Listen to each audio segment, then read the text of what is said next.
Okay, so this is the first lake in the Great Lakes of Ladakh in 3, 2, 1.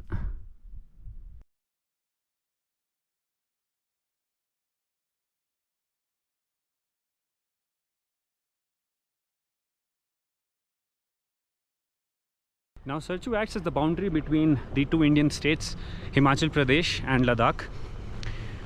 We are starting this trek from Sarchu, and this is going to be a day hike. So we are 5 individuals. We just have this one common backpack among us. We have food and water inside it. The aim is to quickly wind this hike up in around 8 to 9 hours, doing it at an easy pace. We'll quickly get down into the riverbed, cross the stream using a bridge, and then go on the other side. This is the bridge over the Yunam river that we need to cross.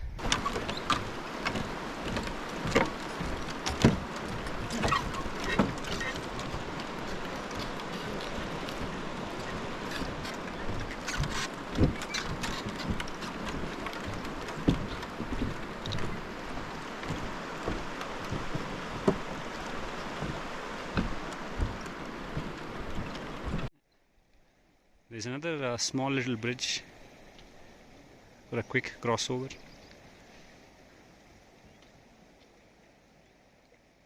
Some unused shepherd camps in a cascading manner, one after the other. And now we quickly climb up some 50-100 meters so that we can stay on top and have a flat walk. A nice little gradual climb.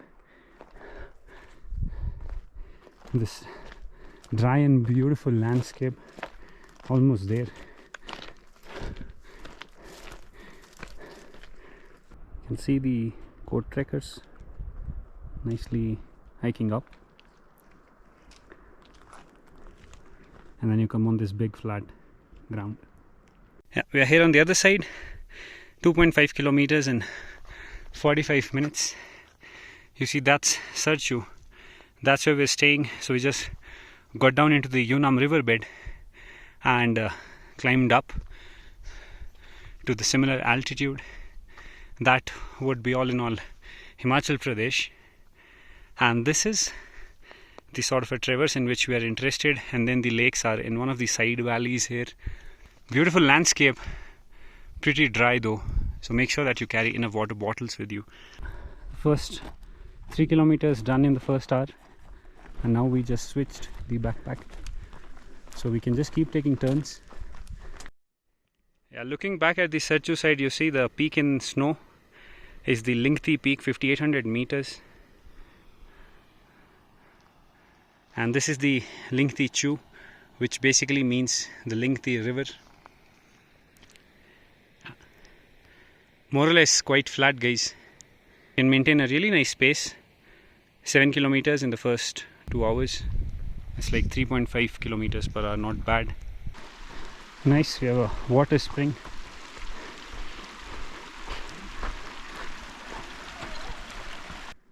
Doing a quick 50-meter climb before we reach to the next flat section.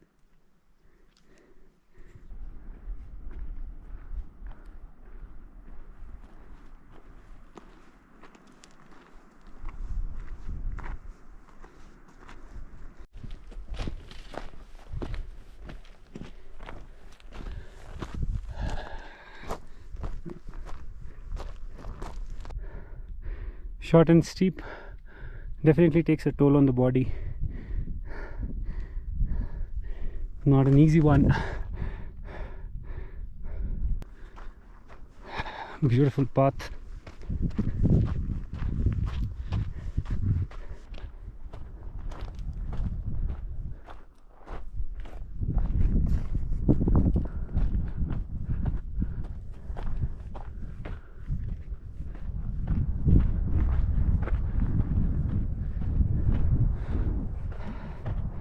I'm in love with this trail already.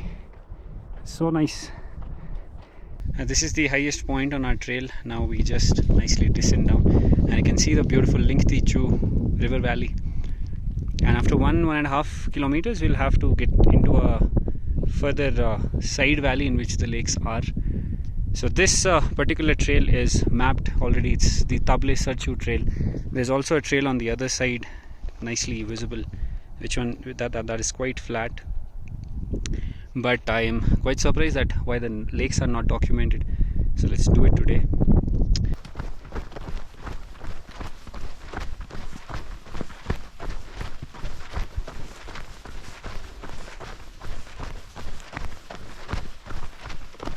We are finally at the side valley now, and the lakes are in there.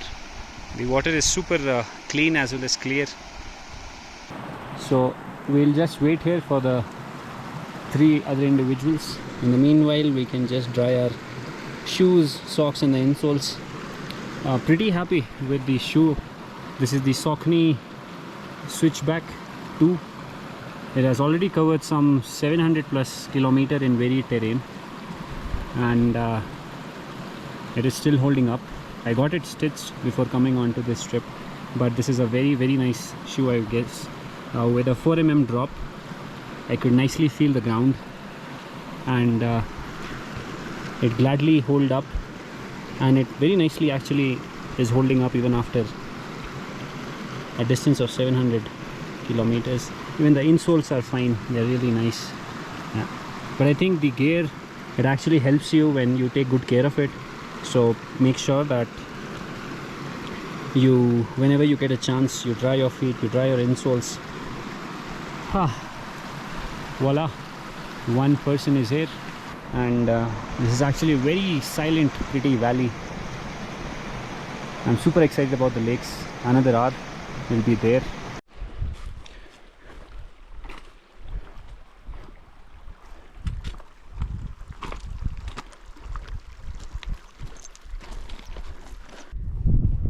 So this is on the 15th kilometer mark. If you are a beginner, then obviously if you want to do a hike to these lakes, please make sure that you don't plan it as a day hike, because it will be tough. But you can definitely camp here. Beautiful landscape, unlimited water supply, and the lakes are right there, less than a kilometer left now. Yeah, so here we see the origin of the Umlung Nala. This is where the stream or the river begins, and you see this natural sort of a horizontal wall made out of scree. This is what is holding up the water of the lake, so the lake would be right behind it. Quite a vast and beautiful landscape. Yeah. And that's the valley that we have been coming in through. Beautiful glacial views.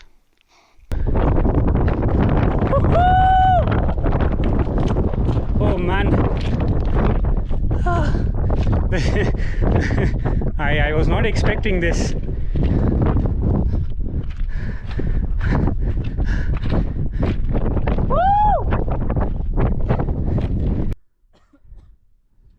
This is one of the most beautiful lakes that I've been to. Again, an unnamed lake, situated at a altitude of around 4700 meters. So if you guys plan to do this hike, please don't do it as a day hike, because I think we do it at a really fast pace. And then there is a very nice shepherd camp just 500 meters away from the lake, so you can actually camp here, visit the lakes, and then go back the next day. Yeah, let's head up onto the next lake, which is another 500 meters away. Now guys, the landscape is pretty windy, and therefore it becomes difficult at times to vlog, but trust me, these are the most beautiful lakes that I've come across, and I'm glad that this becomes the first episode of the lesser explored lakes of Ladakh. And since the lakes actually are the origin of the Umlung Nala, I think it makes too much sense to name them as Umlung Tso 1, Umlung Tso 2, and we are heading to the last one.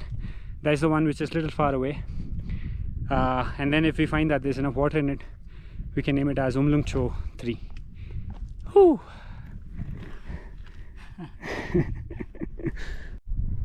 Yeah, this is the last one. So guys, some 17 kilometers to sort of reach to all these lakes. 5 hours 40 minutes. Yeah, now guys, we are here at the edge of the last lake. But I think it is at a relatively lower altitude, that's why we are not able to see the other two lakes. And since they are placed one after the other, I would love to call them the cascading lakes of Ladakh. You can also witness this beautiful algae bloom on one side of the lake. Lovely. Now the scree section here is quite manageable, guys. You don't have to worry. It's all rock hard, so the chips won't move even on a steep slope. So just be careful. You can easily do it. So you see this big different patch at the center of the second lake, Umlung Tso 2. So pretty, so pretty. Trying to grab some lunch, guys. The time is okay, cannot see, but 1:42 p.m. We'll turn back around at 2.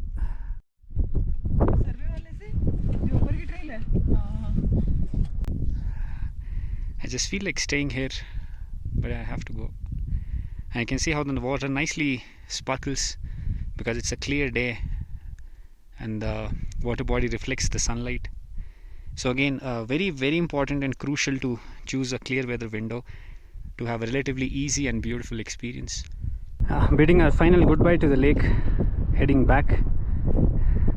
I'm definitely going to miss them. Let's head back to Sarchu. We also have these beautiful mushrooms growing here.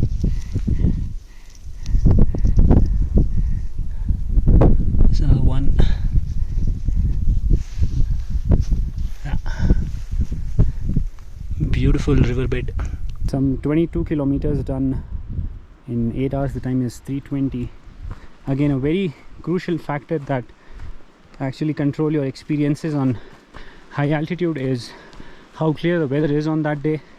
So keep an weather check. Don't plan your hikes around your holidays. Plan your holidays around the weather conditions at a particular altitude. We're back in the main valley. Now we'll just take a left turn, head back all the way to Sarchu.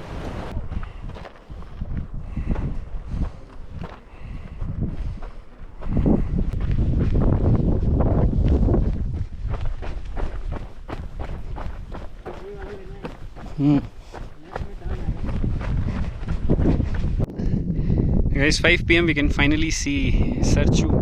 It's right there. Some 28 kilometers done in the last 9.5 hours, and we still have some 6 kilometers to go back to the super flat terrain. Let's quickly wind it up. Hello, beautiful. They're like, who are these guys? Normally people don't walk on this trail. How come you're here? Beautiful sight.